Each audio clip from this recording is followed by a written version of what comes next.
Thank you very much for the opportunity. I'm excited to be here. We met with Petri last week in Slush, and I was really busy in our stand, like presenting our, demoing our smart cast for Pohjola Hospital, and it was the best moment to ask anything from me. So, so I said immediately, yes, I will come here. But I'm really excited to be grateful for the opportunity. I've been thinking about AI whole weekend and the last weeks and months a lot, and I think like every day I'm getting more excited about this theme, and also at the same time a little bit more and more worried also, thinking about the organizations in Finland and overall our future on this, and how do we take the opportunity. So I'm going to share with you a little bit about this today here. Does it work? So for the last 1.5 years, I've been leading AI strategy in OP. I have one old colleagues here as well, so nice to see you. We have been running really fast during the last year. We have a new strategy where AI is high on agenda. So that's my role, and we are calling it financial intelligence. It's finanssiäly in Finnish, and basically it's almost synonym for AI, but the difference is coming from our cooperative roots.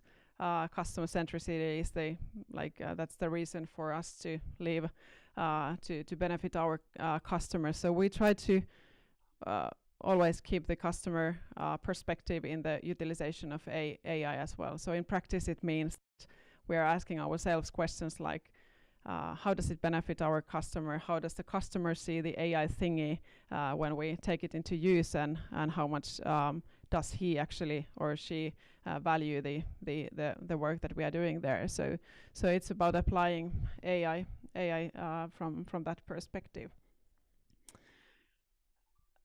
I took this slide. This is actually might look familiar for Ari, because it's actually invented by Google CEO Sundar Pichai last year. In his talk, he invented this, or said this AI first idea, and I think that's really good and describes also how we are approaching this whole domain, going from the situation where we have been focusing a lot on taking the customer interactions from one channel to another, and now focusing on how do we make all these interactions more beneficial, more valuable for the customers. I think that's the AI first. It might be that it's like actually thinking about the UI perspective here when Sundar Pichai launched the idea, but I think that overall this for us, it's about the whole focus of the digital development. We need to think how do we apply AI in order to make the services more valuable. I took one good description of what is happening here from New York Times a few days ago. This article on how this AI will transform our economy, and I think the key here is, it was discussed a lot in the previous presentations as well, but it will probably do more than we think in more places than we think, and it will evolve faster than powerful technologies in the past, and that's due to this learning capability of AI, and that's the thing or the reason I think we all should have our eyes and ears open, and really today, not next year. And this takes me into how I see, I've been working with these themes something like 17 years, whole my career.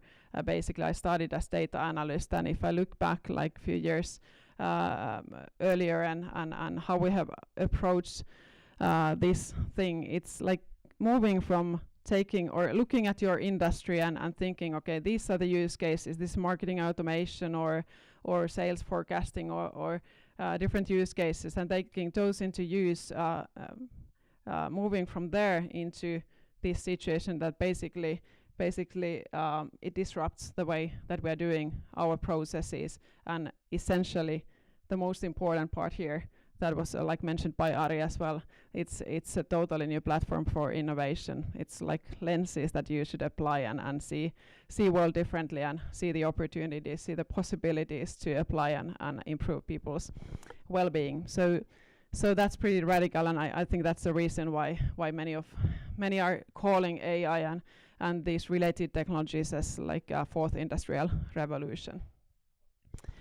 So we are trying to practice what I preach.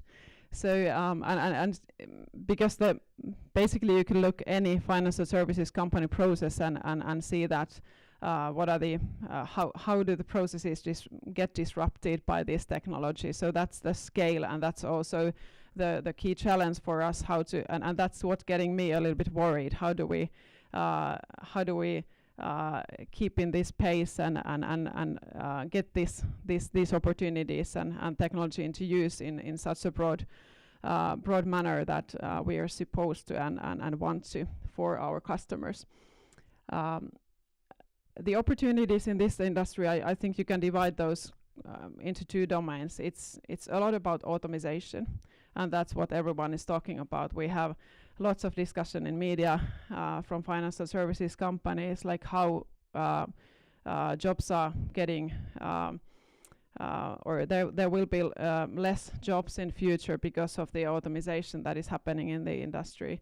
Also, new jobs will be created by every company is working on that. How do we basically automate the decisions? How do we make decisions like immediately, 24/7, whenever our clients need those decisions, whether it's loans or claims or anything. So that's big part of the automation. Also, customer service and what comes to this was really interesting. This demo. Many companies are working at the moment. We are also applying the text chatbot service in automating the customer service, but like that's obviously the where it's going. Also using speech into as a UI. But then the interesting part, not only like doing the same thing in a quicker way, more effective way than currently, but doing totally something new, and that's the innovation part, and that's where we are working, and everyone needs to be working at the same time while automating or making the current things more efficient. So that's huge platform for basically implementing what we are whatever innovation may be, like using sensor technologies for safety. That's definitely something that I hope that we will be more and more working with our corporate clients on making Finnish workplaces more safe. Overall, how do we approach risk, and how do we leverage data in getting understanding about the risk and the realization and acting proactively before the risk realizes. This is one example about a very simple idea, quite fast process of applying AI to one specific use case. OP has several hospitals across Finland, so we're working on the orthopedic side with trauma patients, and this is just like one very simple idea of leveraging Suunto's sensor technology on adding those to casts and basically giving visibility to trauma patient for how whether you should practice more or whether you should be resting more in order to improve your rehabilitation. So rehabilitating faster than earlier with the help of AI. So all this requires, and what we have been doing in OP as well, building team, building network of partners who can actually realize these use cases, these ideas of leveraging AI. But and the number of those people will be increasing like really heavily in future. But what I think is the worrying part here, and what is needed more like even more in number than these who can actually develop AI, or the data scientists, are the people who are actually seeing the opportunities and applying these opportunities across domains, all fields of lives, and basically giving dreams for AI to solve, and that is something where we all need to be concerned and think if we can what we can do in order to take this society and Finland further in the leveraging of this kind of huge opportunity for the benefit of our people. So this is my challenge, especially for all the students in different domains and fields, but also all the current professionals. Whether you could be someone who can actually start familiarizing with AI and the possibilities, even though you wouldn't be data scientist, but you are in a key role in seeing the opportunities in specific fields and starting to dreams that AI can then solve. Thank you very much.